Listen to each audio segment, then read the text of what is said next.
All right, we begin here in Nigeria. Central Bank of Nigeria has denied a newspaper report that it has devalued the country's currency, the naira, pegging its value at 630 to one United States dollar. In a statement issued not too long ago by acting director of corporate communications, the bank declared and said, quote, "We wish to state categorically that this news report, which is in the imagination of the newspaper in particular, is replete with outright falsehoods and destabilizing innuendos, reflecting potentially willful ignorance of the said medium as to the workings of the Nigerian foreign exchange market. For the avoidance of doubt, the exchange rate at the investors and exporters window traded this morning at 4.65 to the US dollar and has been stable around this rate for a while. The public is hereby advised to ignore the news report by the Daily Trust in its entirety, as it is speculative and calculated at causing panic in the markets. Media practitioners are advised to verify their facts from the Central Bank of Nigeria before publishing in order not to misinform the public." That's the exchange rates. Now to fuel subsidies. As we showed you in that clip, Mele Kyari was with us earlier on our flagship Arise News morning show. Here's a portion of what he said with respect to the removal of fuel subsidies. I'm sure you must have heard what Mr. President said around exchange rate normalization. And that would simply mean a single exchange rate market for everyone. As we speak today, NNPC uses the official exchange rate, which of course will now be subject of the stabilization that will be created by the announcement of Mr. President. We see this coming very, very soon and very shortly. Once that happens, everybody, including the NNPC, will access FX at the same rate. And of course, obviously, when you have change of this nature, it is always a transition. You will see this happening, a gradual exit of the NNPC in the official exchange rate. And of course, ultimately, that there will be a single market rate to which NNPC itself will be subject to. So I don't see any complete uprising of the FX in the market going forward.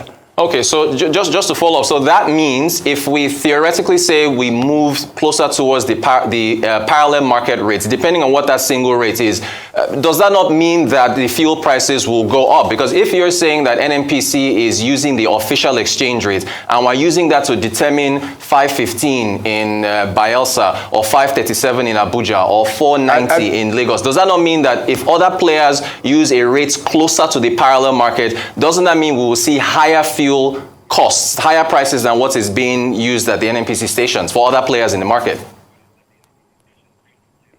No, I do not think so, because what this will do, this situation will do is, of course, it will also regulate consumption, mind you. You know, when you have higher prices of commodities, very typical, you know, you regulate your consumption, and that means the volume of the product you are going to require will come down very, very naturally. At least my estimate is that probably about 30% of the volume of the consumption will come down.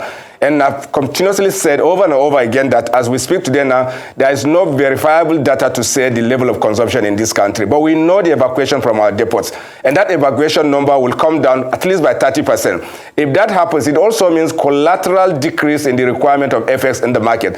Therefore, the same source of FX that NNPC has access to, all of the market will have access. I know and I'm aware of ongoing engagements to ensure that everyone else has access to that FX, that single window market for the FSA. Once that happens, you know, you will not see any spiral, you will not see any change that is significant. It will not happen. And therefore, I do not see any fears around the exchange rate impact on the price of the PMS.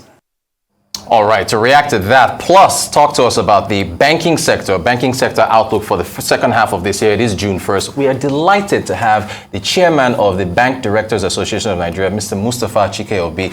Of course, the Bank Directors Association of Nigeria was inaugurated at the 13th Annual Bank Directors Seminar under the auspices of the Financial Institutions Training Center, with the full support of the Central Bank of Nigeria and the NDIC, the Nigeria Deposit Insurance Corporation. It's a non-profit making organization limited by guarantee, with the objective of advancing the competence and knowledge of bank directors and promoting global banking best practices within the industry. Sir, it's a pleasure to have you. We haven't seen you on Arise in quite a while, so we're happy for this exclusive. It's a pleasure to come here. I watch your show every day, and I must say, it is the most definitive business show in Nigeria today. Congratulations. I am humbled, sir. Thank you coming from you. Let's start with fuel subsidies. I want to get your reaction, and also, I guess, how this could maybe impact bank operations with respect to expenses for staff who have to commute to physical branches. What do you make of this? What you saw from Mele Kyari? Well, let me start by talking about subsidies in general. Yeah. Subsidies are blunt economic instruments. They generally cannot be targeted and they're not sharp. So I'm against all forms of subsidy, but I welcome interventions that are targeted. There's 3 subsidies that are killing Nigeria. The PMS subsidy, the FX subsidy, which I think is the most dangerous of them, and then there's electricity subsidy. Those 3 subsidies go up, in my estimation, over 10 trillion naira a year. Wow. And they're blunt instruments.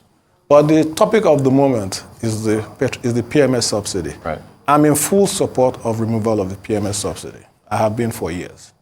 And I congratulate the policy direction. However, like all policies, it could have been planned better and communicated better. I'd hoped that the month of June will have been spent in preparing what I consider targeted interventions.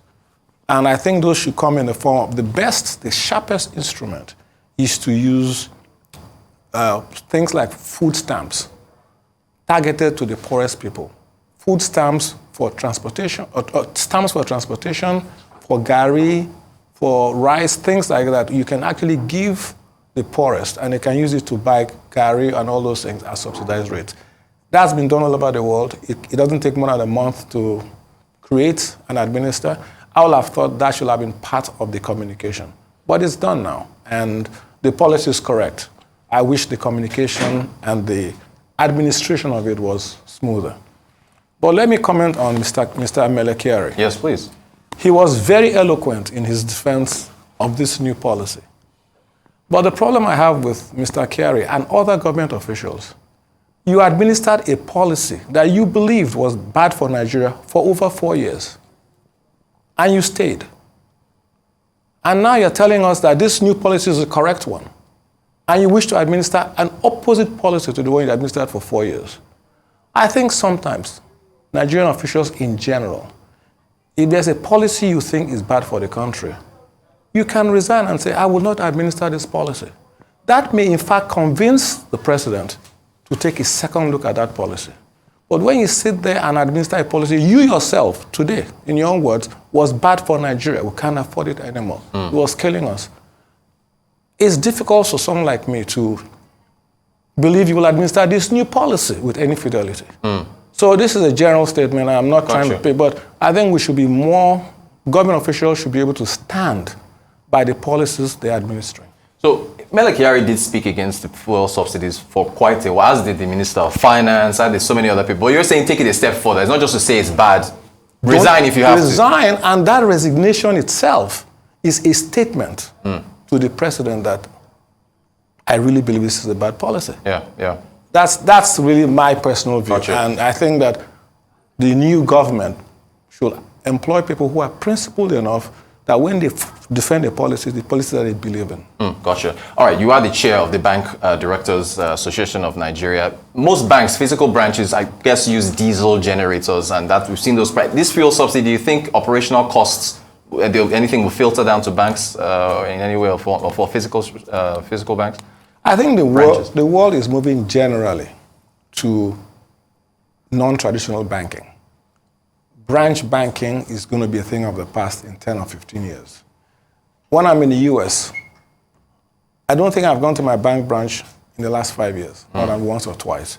So from the customer's point of view, we hope that customers are using the branches less.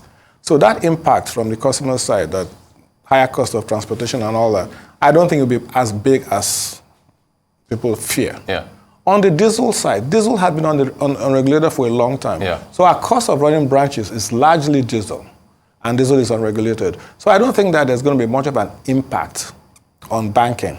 But there'll be an impact on our customers because the cost of living is going to go up. Right. And as everybody has calculated, the impact on transportation, people, it's going to make sense for people not to come to work because their salaries are less than the cost of transportation. So all of these things have to be reviewed.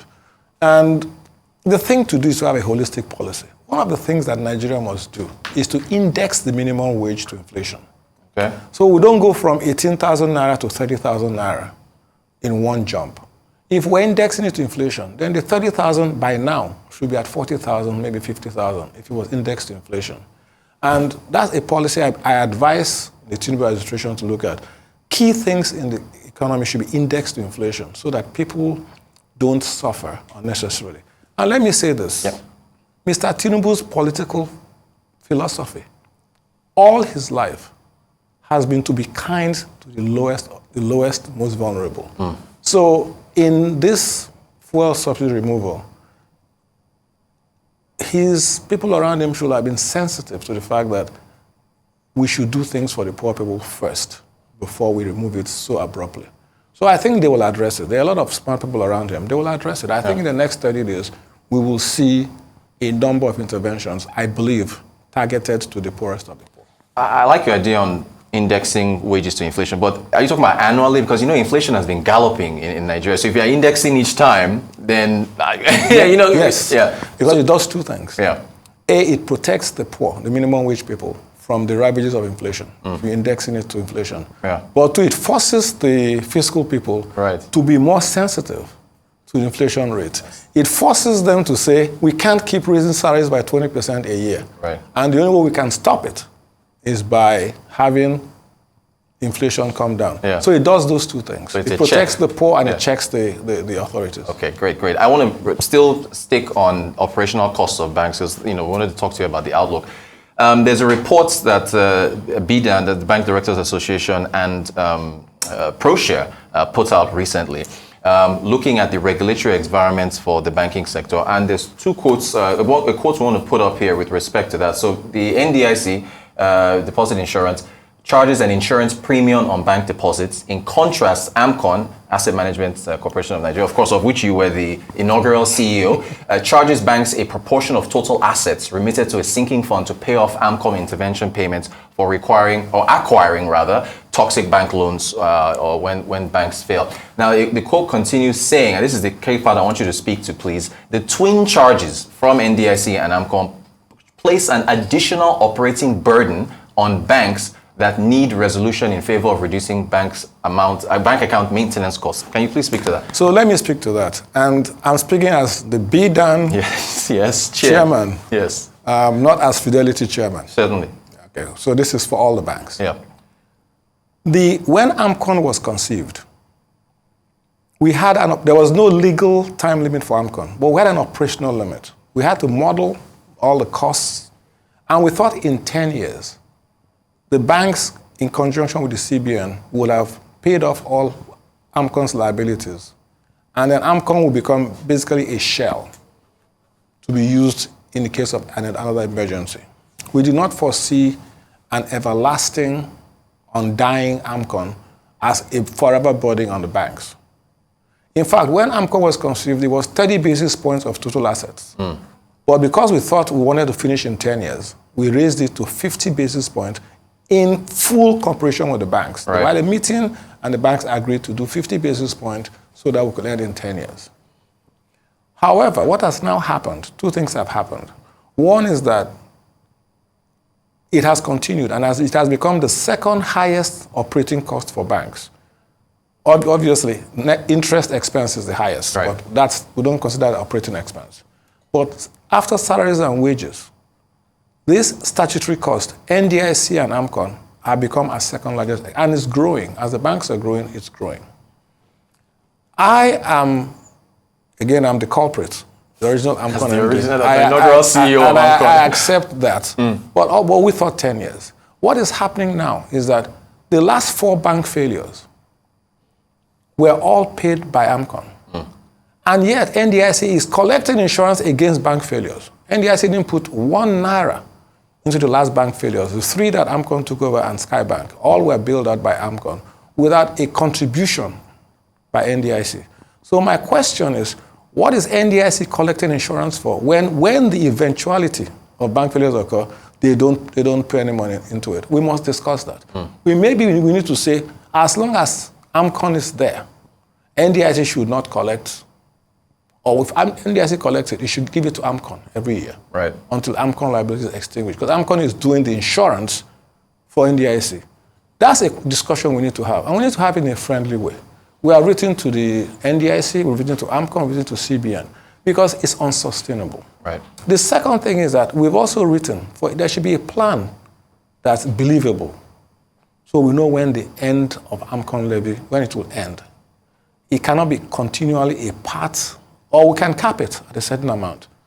Okay, no more total assets. What you paid last year is the cap. There has to be a discussion so that the shareholders of the banks feel that this tax cannot go on forever. Right. We're looking for that discussion. Unfortunately, we have not had a lot of response from, we've written 2 sets of letters, but I will not relent. Right. He will keep pushing. I will keep pushing this issue. This issue must be resolved. I hate unsustainable situations, and right now it's unsustainable. Thank you for that. Still on cost, I would have to ask you about the cash reserve ratio, right? If you look at the, I have to ask, the parameters of the monetary policy outcomes. Yes. Last one, 18.5%, cash reserve ratio maintained at 32.5, right? And, yes. And the liquidity ratio. So what about that? What about that in terms of impacting banks? So let me tell you, the cash reserve ratio, there's 2 cash reserve ratios. There's the 32.5, and there's what CBN calls a discretionary cash reserve ratio. So for the average across the banking industry, the cash reserve ratio, adding those 2 is over 40%. What that means is that for every naira deposit a bank gets, CBN keeps 40% of that at 0% interest, roughly 0% interest. So what do the banks do? The banks reduce their deposit rates and they increase their lending rates. Yeah. In the short run, nobody sees the impact of those things. But in the long run, it's killing the economy. We have a marginal propensity not to save, but to consume, which drives inflation. And then we have a bunch of loans, 26% and above, that I think in time are unsustainable and will lead to more bad loans. And then the third impact of all of that is that there's less money to lend to the private sector. Yeah. And that's why your economy is not growing as fast as it can grow. So you have higher lending rates, lower deposit rates, and lower credit to the private sector. All of that is killing the economy. Again, it's unsustainable. Now, these ways and means that people are talking about, CBN debt, yeah. the impact of ways and means was muted because a lot of that money was the money from the CRR. If CBN printed 22.7 trillion, inflation would have been at 60%, the naira would have been at 1,200. But because they didn't print it, they just basically exploited it from the banks and gave it to the government under ways and means. We didn't have the massive growth in money supply that we could have had it been printed. So we are bandaging a very dangerous wound with this CRR. CRR in Nigeria is the highest in the world, 40% combined. Right. It should be more like 20%. And so we have to find a path back to sanity where the CRR goes to a place that can support both government and the private sector. All right. Speaking of the president, I want to also pick your brain on his inauguration speech. 2 particular excerpts from the speech: monetary policy. And I've asked this to Arise business analyst Chika, and we also had Maka Anko of the Eurasia Group, who heads the Africa department, on this interpretation. And I would love to get yours. I watched it. You watched it? Okay, fantastic. Thank you. So he said that monetary policy needs thorough house cleaning, and then he also mentioned the exchange rate. And we'll get to the exchange rate in a second. What does thorough house cleaning mean to you? Okay, I have to say that people should be careful in conflating campaign documents and governing documents. That was a campaign document. Unfortunately, the reality of being president hadn't hit. Right. So everything he said in that speech, we knew. Yeah. But saying it as a campaigning politician and as president are 2 different things. So yes, what he said is correct for a campaign document. I wouldn't have said it that way as president. Because when you tell the world that your monetary policy needs thorough house cleaning, no matter how you interpret it, it means that you don't like it. Right. But you have not replaced it with something else. So you have a president saying, I don't like my monetary policy. And then the world is saying, so what are you going to do? What are you going to do about it? Right. That's the vacuum that I don't like. But yes, the monetary policy of Nigeria today is designed for one thing and one thing only, to keep the currency as strong as possible. So everything around that they're doing around it is for that purpose. I think the president should decide. There's 2 sides to this. Do we want to manage inflation and take growth, lower rates, and employment? Those are the benefits on one side. Yeah. The cost is inflation. Or do we want to target inflation and risk slower economy, unemployment? So those are the two things you have to balance. And that's what the president has to decide. I, if I were advising the president, would say inflation is a slower killer than unemployment. It's a slower killer than hunger. Let us grow the economy. And when the economy is growing, we will then look at inflation. But you can't do both as well. So when the president says, I want lower rates, it's a laudable objective. But you cannot have lower rates. That's lower interest rates, Lower interest rates. You cannot have lower interest rates. The cost for that is higher inflation. And so you have to choose. I would choose the lower rates. I would choose the economic growth. I would choose employment. And I will deal with inflation down the road. All right, exactly. And that's the quote there. Interest rates need to be reduced to increase investment and consumer purchases. That's the path I would go. Yeah. But we must tell Nigerians that the cost of that is for the next 2 or 3 years higher inflation. Yeah. And a lower exchange and a weaker exchange. Yeah. We should tell them that. But at the end of 2 years, here are the benefits you will get. You will get double-digit GDP growth. You will get an employment higher. You will get your businesses booming. You will get a stock market that's booming. That's the benefit, but inflation will be the cost. Yeah. On the exchange rate, we saw that breaking news, central bank releasing a press release debunking the report from Daily Trust newspaper that they've devalued the exchange rate to 630. They're saying it's still at 463 or so. The president has called for a unified exchange rate. Where are you on the exchange rates? So let me tell you another of my pet peeves, the foreign exchange subsidy. Right. If, for example, you assume the central bank sells $1 billion naira a month at the official rate, that's a subsidy of 300 billion naira a month. So you mean $1 billion? If you're doing $1 billion, yes, yeah, okay. $1 billion equates to a subsidy of 300 billion naira a month to those getting that FX at the official rate. Yeah. That's close to 4 trillion a year. I would say it's actually more than that, but I'm using the low number of 1 billion. If that's the case, that's an even higher subsidy than PMS. And who administers it? One institution. So I think that a unified exchange rate is mandatory. How you get there is what requires skill, governance, policy. My suggestion would be that we announce to the world we will adjust our FX rate by 1% a month downwards. So the world knows what it is going to be, and it's going to be 12% weaker. That's inflation differential. Maybe it's now 2% a month. You do that until we catch up. But it shouldn't be done abruptly, suddenly, without notice. It should be done as a policy. 2% a month will lower the exchange rate. So it's 465 now.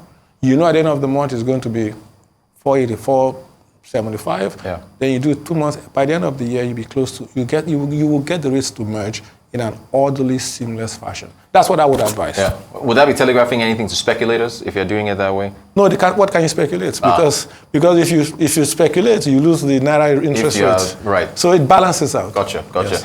I have to ask you about fintechs. How do you view fintechs in Nigeria? Are they, you see the tech sector making a lot of news, all the funding coming in. Are they competition for banks or collaborators to boost financial inclusion? How do you see the fintechs? So fintech to me means financial technology.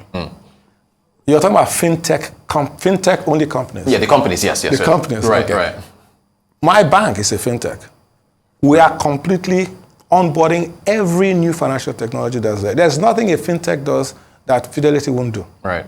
I assume that's the case. I know GT is even more tech-loving than us. Yeah. And I know certainly Ladi Balogun of FCMB is a fintech lover. Yes.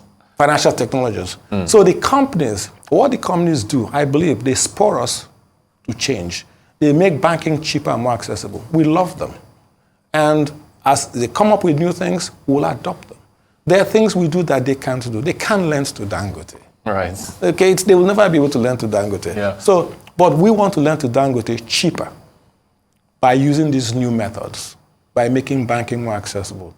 So I see them as a necessary addition to what we do, and I don't find them to be a threat at all. Fantastic. I wish I could keep you on for the whole hour. Can I just finally get your outlook for it's June 1st, your first big guest for this new month, and What's your outlook for the banking sector for the, I guess, rest of the year and beyond with this new administration and all the other factors put in together? I know a lot of the people around the president. I've known them for years. I have a relationship with the president, and I have tremendous respect and affection for him.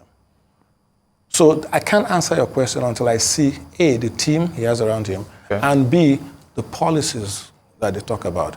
But if you ask me, I'm extremely optimistic. Yeah. People are in court, it's fine, but we have a president now, and it's the interest of all Nigerians that he does well. So let's see his team, let's see the policies that they come out with initially. This PMS is a good policy, but it could have been handled better. And I think they know that. Right. But the policy is good. And let's do our best to make the policy work. Now that it's there, let's see how we can support. Come up with targeted, I hate palliatives. Right, so palliative is a subsidy. Yes. Targeted interventions that will go to the people that did it. And I think that we should all be optimistic. Going forward. Mr. Mustafa Chike-Obi, the chairman of the Bank Directors Association of Nigeria, it's been a pleasure having you, sir. Thank you so much for joining us. It's a pleasure. Anytime you want me, I'll come. I'll call you back, exactly. We definitely will.